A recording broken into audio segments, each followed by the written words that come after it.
পৃথিবীর প্রায় ৭১% জায়গা জুড়ে আছে সমুদ্র, অথচ বিস্ময়কর হলেও সত্যি এর বিশাল অংশ এখনো মানুষের কাছে পুরোপুরি অজানা। প্রতিনিয়ত নতুন নতুন প্রাণীর সন্ধান মিলে, আর গভীর সমুদ্র দেন এখনো লোকের একটি অসংখ্য রহস্য।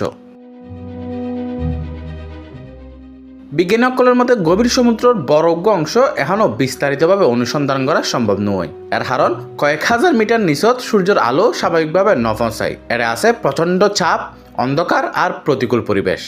তাই গবেষণাও অত্যন্ত ব্যয়বহুল আর কঠিন। হনসমত অদ্ভুত আকৃতির মাছ, হনসমত আলোক বিচ্ছুরণকারী প্রাণী, আবার হনসমত এমন সব জীব যার অস্তিত্ব সম্পর্কে আগে ধারণাই নছিল। বিশেষজ্ঞরা হয়ে সমুদ্র সম্পর্কে যত নতুন তথ্য মিলিব ততই স্পষ্ট হইব পৃথিবীর এই বিশাল জলরাশি এখনো অজানা সম্ভাবনা আর বৈজ্ঞানিক রহস্যে ভরপুর। সমুদ্র গভীরে ঠিক আর কি লুকায় আছে তার উত্তর খুঁজিতে গবেষণা চলে প্রতিনিয়ত। হয়তো ভবিষ্যতের হন অভিযানত মিলিব এরকম এক আবিষ্কার যেন বদলে দিতে পারে পৃথিবী সম্পর্কে মানুষের বর্তমান ধারণা।